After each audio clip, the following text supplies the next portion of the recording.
Welcome back to Put the Metal On. I'm Dave Cullen and we're once again back for another metal music review. This time we're going to be talking about the latest album, Lightning in a Bottle, from American metal band Pentagram, released on the 31st of January this year. Fronted by the steadfast Bobby Liebling, now 70 years old, the band introduces a refreshed lineup including Tony Reed on guitar and production, bassist Scotty Heaslip, and drummer Henry Vasquez. This ensemble delivers a collection that intertwines the band's classic doom roots with contemporary vigour. That's how they describe it, of course, but now let's talk about how the band leads up going into this record. So, I feel like I'm slating these bands a lot lately, but Pentagram are one of these bands that have always been defined by its missed opportunities and its internal chaos as opposed to its actual music. Despite being one of the pioneers of doom metal, the career has been a patchwork of false starts, lineup changes, and squandered potential. As we talked about in the start, 3 new additions in this band for this record. So before recording Lightning in the Bottle, Pentagram was in a precarious position. A legendary name, coasting by past glories, survived more on nostalgia though, as opposed to active creative momentum. Now there's no question their influence is undeniable. Their early work, particularly from their 1970s demos and their 1980s self-titled album, set the stage for doom metal, influencing bands such as Candlemass, Trouble, and Saint Victus. However, unlike bands like Black Sabbath, who evolved while maintaining relevance, Pentagram never fully capitalized on their early promise. Instead, the band became a cautionary tale, plagued by poor decisions, drug abuse, especially from Bobby Liebling's well-documented struggles, and constant instability. While other bands that I mentioned there have built their momentum, Pentagram spent decades circling the drain, reforming, recording an album, and then just imploding again. Certainly by the time they released Last Rites in 2011, the cracks were very obvious. It was a good record, but it just felt like a very desperate attempt to reassert their relevance rather than a bold artistic statement. Their next record after that, Cautious Volume, basically created the same issues. It was good but uninspiring, tight but lifeless, and overall it created a sense where they were just rehashing their past ideas rather than adding anything new, which I seem to be learning now is a very typical trait for a lot of long-term bands. Bobby Liebling himself, obviously he's the heart and soul of Pentagram, but he's also their Achilles heel. Both his charisma and his tortured personal history have made him a very compelling figure, but his erratic behaviour and self-destruction have held the band back time after time after time. Even leading up to this record, Liebling has had personal and legal troubles.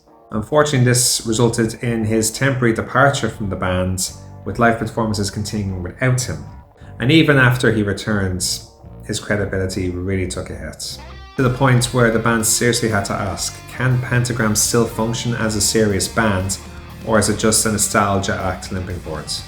Now, that being said, one of the more promising developments about Pentagram going up to this record was the involvement of Tony Reed of Moss Generation on guitar and production. Reed now brings a level of professionalism and consistency that Pentagram desperately needed. However, while his presence has definitely elevated the technical execution of the music, it couldn't completely fix the underlying issue in that the band simply lacks fresh ideas. So while Reed's guitar work is very strong, Pentagram's songwriting formula is already stagnating. Unfortunately, it's not as simple as just bringing a very talented musician if the material is basically stuck in the past. So going into this record, Pentagram are definitely a legendary band trapped in a cycle of diminishing returns. They have all the right ingredients to still make a very good record, an influential legacy, solid musicianship, and a frontman with an unmatched persona, but are also creatively stagnant, very unpredictable, and unable to escape from their own baggage.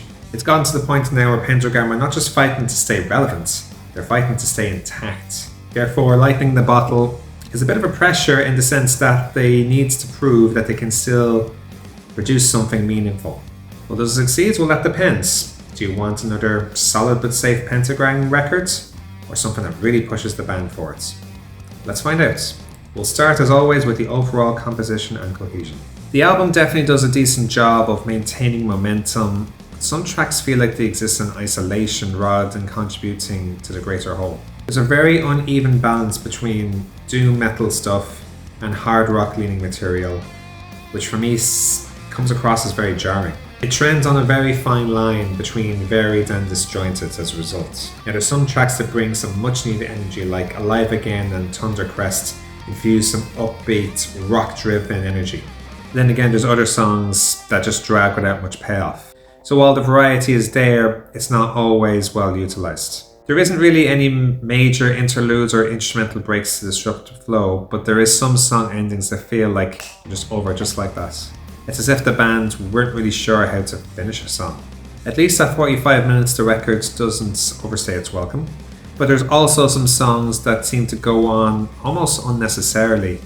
Like Lady Heroin, for example, being the biggest offender, makes the pacing feel kind of sluggish at times.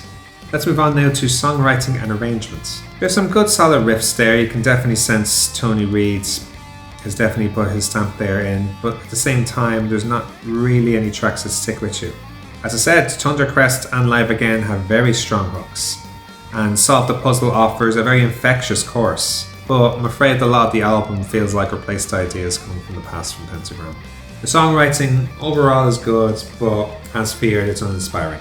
A lot of the songs follow a very predictable structure of verse, chorus, verse, with very little variations in dynamics or tension building. And that's the thing, doom metal is known for thriving on atmosphere and suspense, and in this case this album doesn't capitalize on that enough. There is a bit of emotional impact, like despite the lingering of Lady Heroin, it does touch on personal struggles, but the execution feels like it's more through the motions rather than being really heartfelt. There's a sense that the band are leaning on nostalgia rather than really trying to push themselves, and it does show in that particular song. The lyrics are good, but they're not that thought-provoking, I thought. Liebling's perceptions of addiction and morality could be more compelling, but instead it feels very surface level. But given his personal history, I just find it very surprising that he doesn't give more emotional depth to the songs. Maybe given recent events, it feels very held back. Maybe it's for good reason. Let's move on to performance and musicianship. Like anything else, the performances are tight but don't feel inspiring enough for me. Tony Reid's guitar work, as I mentioned, is very good, but still lacks that bite from earlier material from Pentagram. Drums and bass for the most part are fine, but they don't stand out. The technical ability is there serving the songs, there's no question about that, but it still feels like it's lacking the energy and conviction, which I feel is the biggest shortcoming of this record in particular. It feels like everyone is there to do a job or to just play their part as opposed to really feeling the music that they're playing. Liebling's voice, while iconic, is definitely past his prime as well. There's definitely moments if you listen carefully, where he sounds very strained, and even some of the vocal melodies, they feel like they are adjusted to compensate for his diminished range as well. But having said that, his character and phrasing still brings life in the songs. So while his technical range is diminishing, the character is still evident in his vocals. As I mentioned with the rhythm section, the drums and bass provide a solid foundation, but nothing to elevate the music. The grooves are very predictable, and they give little in the way for standout moments. I just feel if they had a stronger backbone with the rhythm, it could have given a lot more weight to the songs though.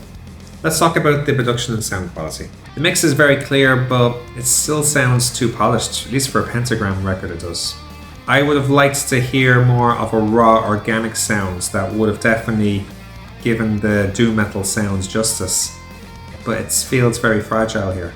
And it shows in the guitar in particular. It's good, but still lacks that thick, swampy heaviness that you want from a doom metal record. Same with the bass. You can hear it, and it's present, but it lacks that grit. Same with the drums. Well recorded, almost sounds too clean and modern. I would have hoped for more of a raw mix on this one. At least Liebling's vocals do sit well in the mix, but there is still occasions where there's a lack of depth, and that makes it feel very disconnected with the instruments. The effects are not used that much, which is fine, but at the same time, maybe a bit more atmosphere could have really created stronger moods with the record too. Let's talk about the creativity and originality now. So, unfortunately, this album doesn't do much at all to distinguish itself from previous Pentagram releases. I mean, it's not a bad record, but it feels like an echo of their past work rather than a bold new statement. While one could argue that they bring consistency to their sounds and stays true to their core, it doesn't bring anything new to the table either. Let's put it this way, they could have recorded this record 20 years ago, and it wouldn't have been out of place. Now, while that's not a bad thing, that's not a good thing either. So the band are still happy to stick with their doom metal and hard rock influences with little, if any, efforts to experiment or evolve. And so be it, if they're happy to do that, that's fine. But while that might please long-term fans, for me it doesn't make the records particularly exciting as a result. This brings us nicely on to the replay value and impact of this record.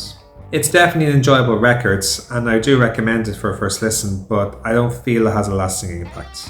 There's very little that compels repeated listens for me outside a few standout tracks, like as I mentioned, Thundercrest and Live Again are definitely the stronger songs, but they don't match the best of Pentagram's back catalogue.